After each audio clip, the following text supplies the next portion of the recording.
बे समाव मोनद' हारिनो एसटि होनायनि सायाव खुगा बेखेवदों पद्मश्री बिथां अनिल कुमार बर' बिथाङा बिथां गेदेमा बिथाङा बाथ्रा बुंथिदों जे मोनद' हारिनो गमामायैनो जुदि एसटि होयोब्ला थाखानाय एसटिआ जोबोद मोनसे खहा जागोन होननानै बाथ्रा बुंथिदों बिथां पद्मश्री अनिल कुमार बर' बिथाङा किन्तु जामार बाथ' खहा जागोन इसेयावथ' खहा जागोन आरो बेखायनो गिदों बर'फ्रा हेंथा होदों गुबुन ट्राइबेलफ्राबो हेंथा होदों। बिथाङा रोखा बाथ्राखौ बुंथिदों जे बे समाव जे मोनद' हारिनो जुदि एसटि होयोब्ला थाखानाय एसटिआ जोबोदनो मोनसे खहायाव गोग्लैगोन। जेब्ला सरकाराव जाय बिथांमोना थायो बे बिथांमोना थानाय समाव जे बाथ्राखौ बुंनो हाया, नाथाय गमामायैनो बे समाव खहाया बयनिबो जागोन होननानै बाथ्रा बुंथिदों बिथां अनिल कुमार बर' बिथाङा। आरो बेनि अनगायैबो बिथाङा बुंथिदों जे बे समाव जों जेसेबांखिनि मोनथिगौ जे बे समाव आसाम आयेन आफादनिफ्राय बेखौ पार्लियामेन्टआव दैथाय हरदोंब्लाबो नाथाय बियो दासिमबो गनायथि मोनाखै।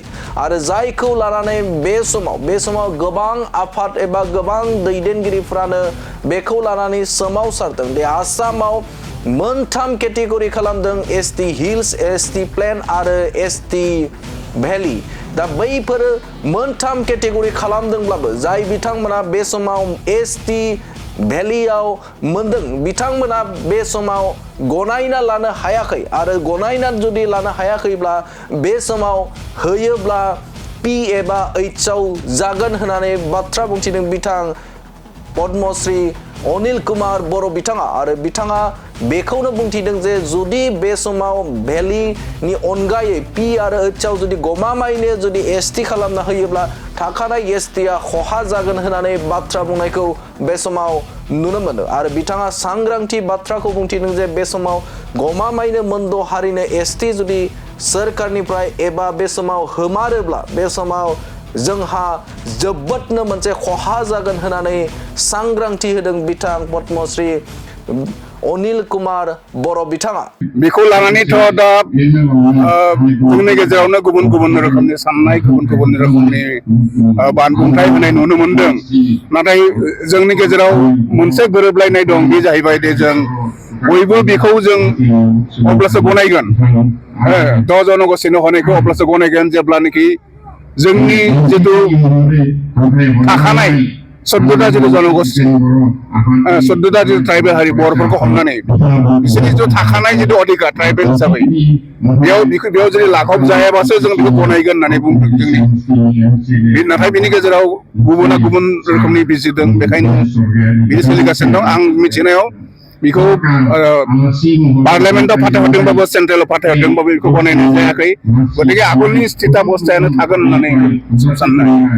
जुदि मोनद' हारिसाफोरनो एसटिखौ होनाय जायोब्ला बेसेबां खहा जागोनखौथ' बयबो बुंलायगासिनो दं। दा प्रेक्टिकेलि जायोबा जों नुनो हागोन, खिन्थु खहायाथ' एसेबाबो जागोन, एसेबाबो जाखागोन। मानोना दा मोनथाम केटेगरि बानायनाय जादों। एसटि पि, एसटि हिल्स दंमोन, दा एसटि भि होननानै एसटि भेलि होननानै मोनसे बानायनाय जादों। दा बेखौ बिसोरबो गनायनो नागिराखै। बिसोरो मिथिदों दे बे मथे जानाय नङा, बिसोरबो मिथिदों, गतिके बिसोरबो गनायाखै। आहमफ्राबो बा गुबुनफ्राबो गनायनो नागिराखै। गतिके थाङै एसटि पि आरो एसटि एइचखौल' होयोब्ला गतिके जोंनिफ्रायनो थांगोन, जों मोनखानाय माबानिफ्रायनो थांगोन।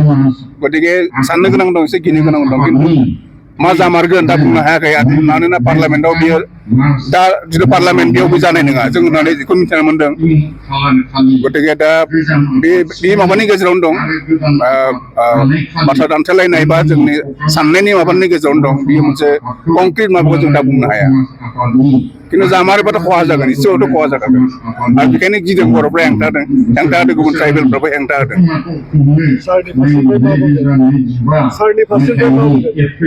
सारनि फारसे फ्लाइट मा जोंथ' जेब्ला जों सोरखाराव थायो, सोरखाराव दङब्ला जों बिसोरखौ होनो होननानै बुंनो हाया।